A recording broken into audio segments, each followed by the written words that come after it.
Nigeria's inflation rate rose to its highest in more than 27 years. In December, as food prices surged, exacerbating the cost of living and piling up more pressure on the central bank to raise interest rates. The Consumer Price Index, CPI, which measures the rate of exchange in price of goods and commodities, further increased to 28.92% in December compared to 28.20% in the preceding month. The National Bureau of Statistics, NBS, disclosed on Monday. The NBS attributed the 0.72% rise in the headline index to increases in food and commodity prices, including energy. According to the CPI figures for the month under review, food inflation rose by 10.18% to 33.93% year-on-year, compared to 23.75% in December 2022. Core inflation, which excludes the price of volatile agricultural produce and energy, increased by 4.85% year-on-year to 23.06% in December, compared to 18.21% in December 2022. Joining us to discuss this latest inflation rate is Professor Uche Uwaleke, Director, Institute of Capital Market Studies, Nasarawa State University. Great to have you. Nigeria is facing a case of mammoth inflation, which can only be traced back to the days of probably the early 90s, or that plateaued in 1996 with high inflation numbers, and the early 90s where the interest rate in bank used to be around 45%. I think precisely the year 94, 95 was one with another big inflation rate. Why are we here? We are here because of many reasons. Number one, government is printing so much. There's no accountability as regards that. Secondly, the legacy problems. And thirdly, as regards some decisions made by President Tinubu as regards removal of subsidy and harmonization of the currency. With all of this, what can we do to stem this tide of inflation, sir? Yeah, I think you have rightly identified the problem. There are two sides to it, the demand side and the supply side. The demand-induced inflation rate. By the way, let me also add that inflation rate didn't just increase year on year, 28.9%, but it also increased on month. So that tells you that the pressure is quite on.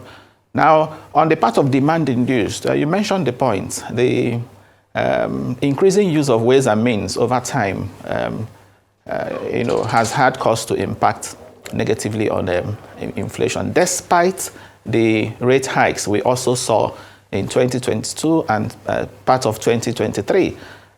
Someone had described it as expansionary tightening, more like an oxymoron. The central bank, on the one hand, will be tightening rates to bring down inflation, and on the other hand, will also be printing, naira notes through ways and means, advances to the government. That was more like, a zero-sum game, and that was why the rate hikes didn't really have any significant impact on inflation. So there is the demand-induced side, which is within the remit of the central bank.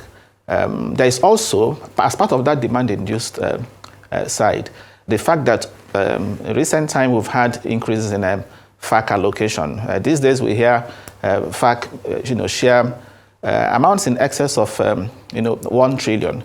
Of course, much of that goes to chase scarce forex.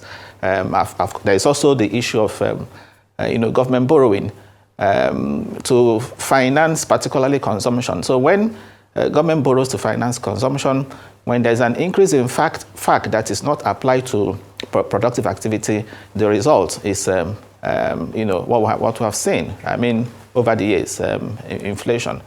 Okay. Then there is also the supply side, the cost push side, which, in my view, not just in my view, theoretically speaking, it should be the responsibility of the government. So when it comes to dealing with inflation, both monetary, fiscal policies must have a handshake, because the supply side are those legacy issues you mentioned. There's the issue of insecurity, for example, that is affecting food output, preventing farmers from going to farms. We have also had the issue of climate change, flooding, also on the supply side. And of course, the issue of high cost of electricity, high cost of fuel. The economy is still reeling from the impact of the removal of fuel subsidy. So on the supply side, we'll have these challenges, much of them structural. Take the issue of transportation, for example. Even if you take the last GDP report by the National Bureau of Statistics, transport sector is still in the negative territory. And that, to me, may account for where we have this disparity again between urban and the rural. Urban inflation is where the pressure is, at 31%. Rural is around 27%. So what may account for that could be, transport challenges. Some have also tried to use that to explain the situation in Kogi State, for example, where food inflation is almost around 45%. So you have food inflation at 45% in a state like Kogi, okay, 44.9% in Kogi. And then in Bauchi and Borno, you have, lower rates. Okay, so if we had an effective transport system, you wouldn't have that wide disparity. And if it's easy to move food in particular, food products in particular, from rural communities to the urban communities, you wouldn't have that disparity. I say this because even using what the MBS has released, the pressure point is on food. Food inflation is on the average around 33%. I just told you, if you disaggregate that figure, the highest is recorded in Kogi State. Okay, and if you also look at the 12 divisions by the National Bureau of Statistics, food components came in at 14.98%. You have others like housing, electricity, you have clothing, you have transport, but food is where the major problem is. So to answer your question, there are two sides to it: the demand pool, or the demand induced, which is caused by using the quantity of money, too much money in circulation. By the way, the central bank says currency in circulation, has also been on the rise. The last report I saw was talking about an amount in excess of 3 trillion. Meanwhile, currency in circulation in February was around 1 trillion. So there is the demand side, no doubt. Again, which we also seen impacting the forex market, the exchange rate issue, and there is also the supply side. Part of why we are having this high exchange rate is also because we have high inflation, because exchange rate is also a function of inflation. It's because the naira, is losing value, domestically, because inflation reduces the purchasing power. So naturally, you will find the rational economic agents wanting to substitute currency, wanting to demand the dollar. All right, Professor Uwaleke, thank you so much for setting that broad introduction into today's conversation. Now, the road to recovery. A number of people have pointed all fingers, or at least 4 out of the 5 fingers, on the doorstep of the CBN, especially the CBN governor, especially with regards to monetary policies, tight monetary policies, as perhaps one way to begin to crawl out of where we find ourselves in terms of inflation numbers. Do you think that recent policy, we haven't had only just one MPC meeting since he became governor. Do you think that the policies he's made so far, at least a few ones, would have any impact long-term on inflation numbers? And then which areas would you think he should begin to look at in terms of monetary policy to arrest, or perhaps to stem the growing numbers in inflation? We've talked about a year, every month it's another record high. It has progressively increased for about the last 11 to 13 months.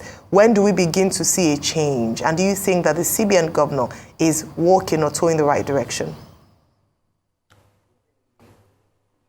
Okay, well, I think inflation is often thought to be the responsibility of the central bank. Of course, for understandable reasons. Even the CBN Act makes it clear that the primary mandate of the central bank is to maintain monetary and price stability.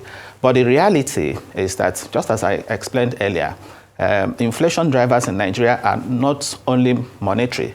Okay, we also have non-monetary factors, which is also why I have argued earlier that the government too also, has to come in. Now, since the new administration came in, Of course, they've been trying to tighten monetary policy using some other tools, particularly open market operations. We've seen the central bank do a lot of automobiles. Because MPC hasn't met, so we haven't really seen the central bank using the monetary policy rate. Monetary policy rate is still at 18.75%. But let me also say this, that for the central bank to be able to really discharge its mandate, it's important that the central bank remains independent, because I've had the clamor for some sort of measures that are aimed at diluting the independence of the central bank. One of which is separating the position of the governor and that of the chairman. I think it's important that the central bank governor remains the chairman of the board of the bank, in order to guarantee not only instrument independence, but also operational independence. And I also want to say this, that it's important to not to interfere so much, especially by politicians, in the running of the central bank, and not to impute political motives. Recently, the central bank has indicated that it has the intention. Yes. Just to add to that, I asked the question earlier with regards to the CBN, especially the government, are they doing enough? But are they doing enough to stem inflation, especially after 8 years of printing, 27 trillion naira? Do you think they're doing enough? Because I know you're trying to skirt around the issue and not address whether or not he's on the right direction, in the right path. Are you hopeful? Yes, I just told you. Yes, I just told you. Yes, I just told you that the central bank has been trying to tighten monetary policy. And I'm pretty sure that by the time the MPC meets, we are also likely to see, a rate hike as part of measures to, tighten monetary policy. The new central bank governor, has also assured that the practice of using ways and means, particularly in excess of what is provided in the CBN Act, not more than 5% of previous year's actual revenue, that will not happen. Okay, so if we go by his word, that also means that we are not likely to see, if you like, abuse of the ways and means. So if you take all that into cognizance, it means that the central bank will be working towards, its mandate of, price stability. Thank you, Professor Uwaleke. Now, the principles of economics, of course, dictate that we need to look at monetary tightening. But some critics would say that there's no point in the MPC even meeting without a stabilized naira.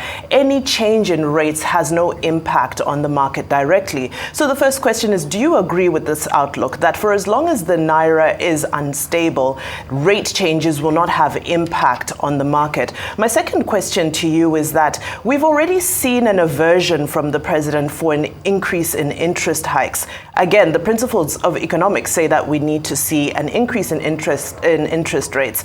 Which of these two interests do you think, don't mind the pun, which of these two interests do you think will prevail? The economic principles or the president's aversion to increased rate hikes? Okay, you see, the two prices are related. When we talk about price stability, we are talking about not just inflation. We're also talking about exchange rates, and we're also talking about interest rates. So you find all of them interwoven. But again, there is what is called the policy trilemma. It's not possible for the central bank theoretically to achieve low interest rates and low stable exchange rates and also low inflation. That is practically not feasible, and that's why we'll talk about policy, central bank's policy trilemma. Now, exchange rate, I said earlier on, is a function of inflation, just as inflation is also a function of exchange rate.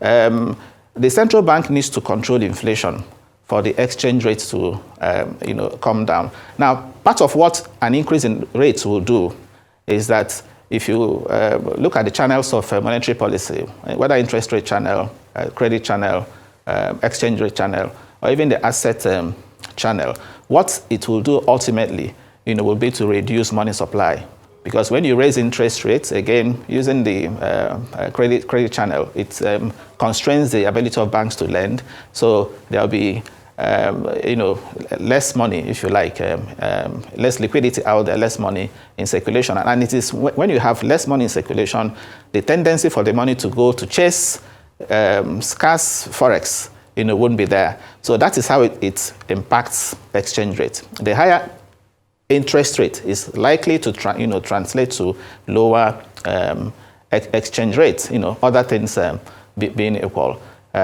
So they are interwoven. But part of why we have not had, if it does appear that rate hikes are not working, is also because much of this currency in circulation is circulating outside the banks.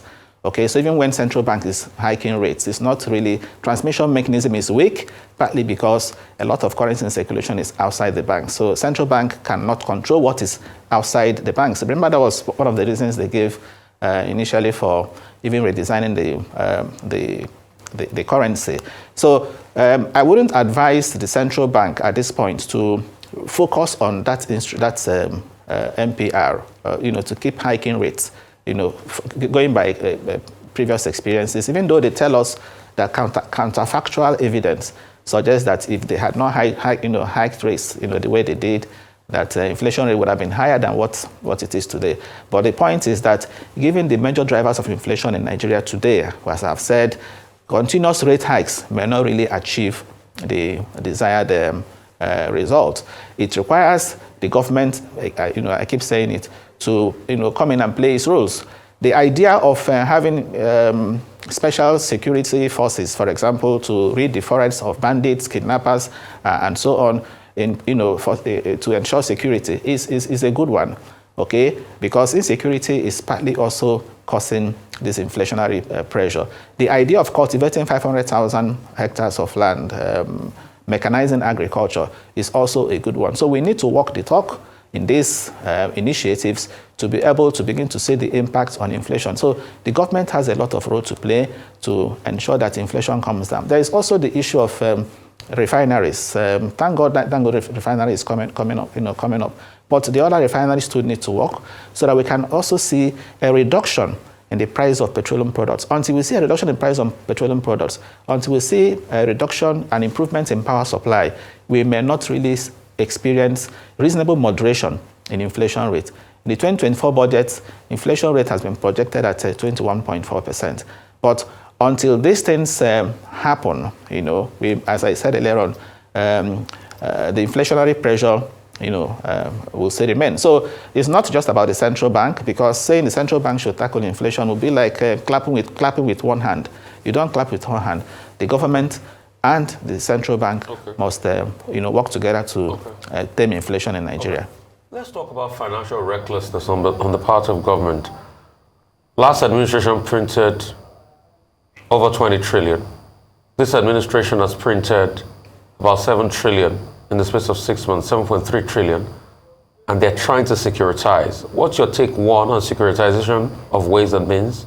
Two, what would you like to say to the government as regards this so much humongous amount of money they have printed, but we can't see the justifiable spending? All we see is headline news of allegations of corruption.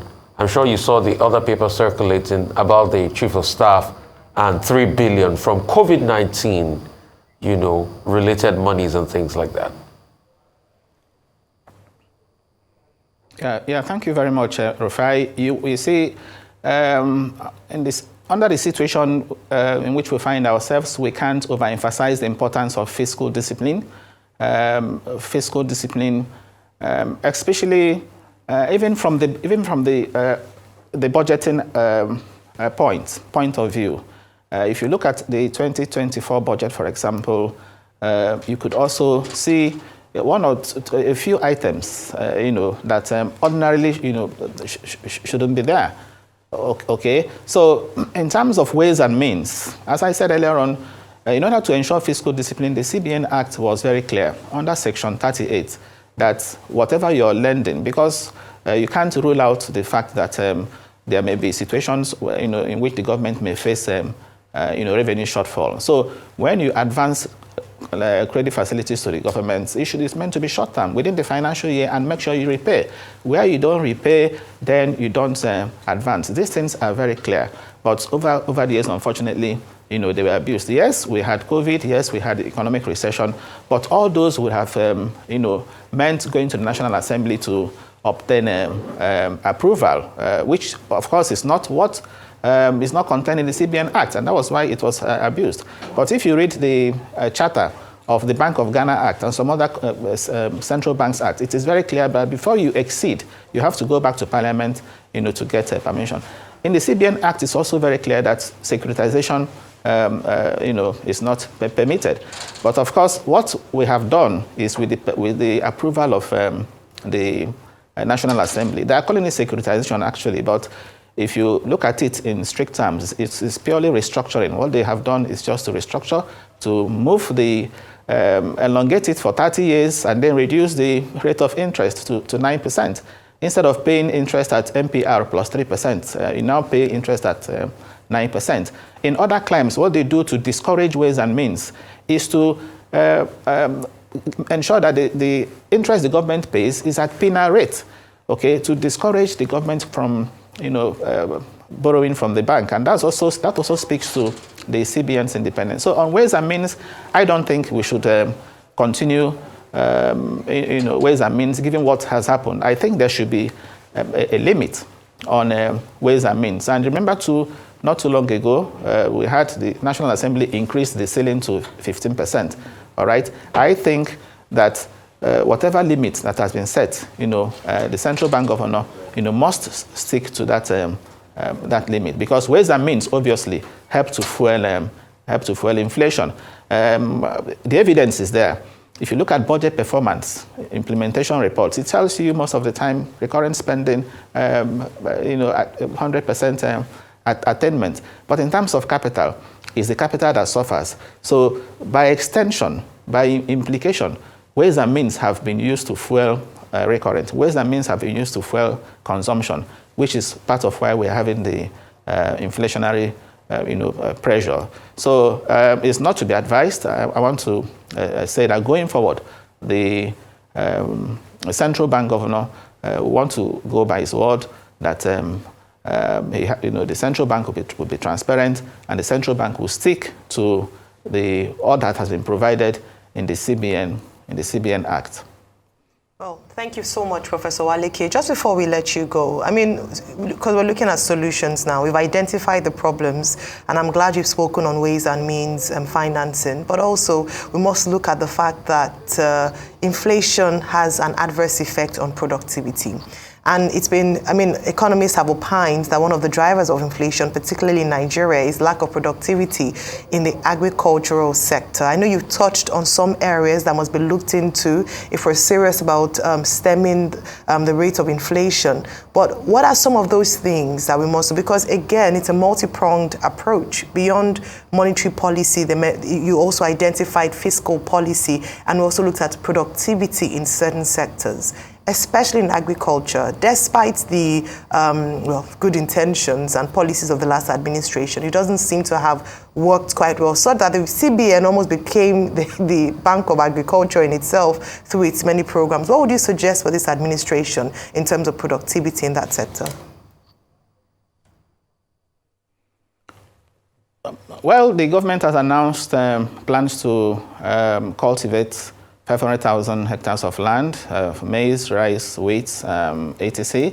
The government, has also announced, I read the Minister for Agriculture, Abubakar Kyari, was talking about rolling out an agric mechanization plan. I think that's also, commendable. And the state governments too have to be involved, particularly now that they are sharing. What they are sharing, appears to be a lot more than what they used to share, partly on account of Naira devaluation. So in my view, much of what they get now should be ring-fenced for productive, activities. Because as you rightly mentioned, without production, we'll continue to have this inflation challenge because there is always the supply side. But let me also mention that the government appears to be more concerned with the supply side in terms of forex.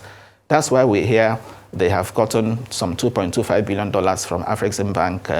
They are also arranging to get some money from a consortium of banks, to deal with the liquidity challenge in the forex market, the supply side, all right?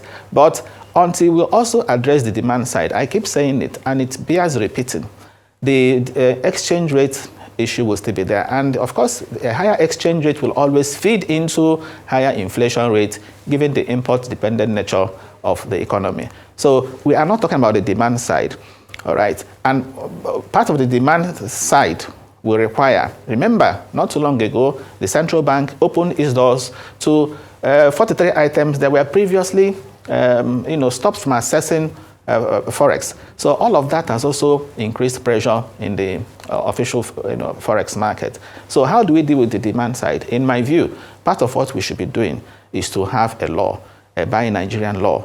Okay, we don't have a Buy Nigerian law. In the past, we've tried executive orders, which of course we know have not worked. But if you have a law with clear penalties, okay, stipulating, particularly when the spending involves taxpayers' money, you must not use it for to import foreign items. And if you look at the 2024 budget, most of those items there, some of the items there, okay, if you have a Buy Nigerian law, it will compel their procurement locally, okay? And you can imagine the multiplier effect of that, on the economy. So in a nutshell, we also need to deal with the demand side while we are looking at the supply side, because that's the only thing that can bring down exchange rate, on a sustainable basis, backed by production. Thank you for that. Professor Uche Uwaleke, Director, Institute of Capital Market Studies, Nasarawa State University. Thank you. Now, very quickly, before we go, I want to go back to autonomy of the central bank. I mean, how realistic is this as a goal? You've already alluded earlier to political interference, but do you think that we will see increased autonomy this time around under this administration? Yes, if the CBN Act is left as it is, you're aware that there are moves to amend the Act to separate the position of the chairman and that of the governor, to remove the powers of the central bank to control its budget. So if the Act is not substantially watered, one of the things I support in the amendment is to clearly stop the central bank governor and the deputy governors from participating in active politics. That's one I support. But the other elements in that amendment to do with the particularly I call instrument independence of the central bank, operational independence of the central bank, which also part of the operational is financial independence, and even the goal independence. There are three types of CBN independence. So for me, that should be respected. Recently, the central bank has talked about moving some of their offices to Lagos, and some people are reading political motives into it. I think that shouldn't be the case. There is no reason why, for example, Banking Supervision Department of the Central Bank should be here when the head office of banks are in Lagos. You can't do effective on-site supervision or surveillance when the regulator is in far-flung area from where the entities supervised are. The same argument I make for the Securities and Exchange Commission, where I've always argued that the monitoring department of the SEC should be in Lagos, because that is where the market is. So in a nutshell, I'm saying the independence of the central bank should be respected. We have what is called legal independence, and then actual independence. All right, actual independence is the de facto independence, whether it applies in practice, but at least let the laws be there. And if you have somebody who has committed to obeying the laws, okay, the laws will help the person to discharge his mandate. That's talking about the central bank governor. So for the central bank to achieve its goal of price stability, independence is very key. Thank you so much, Professor Uwaleke, and thank you for your deep insight as regards matters of Nigerian economy, and we hope things get a whole lot better.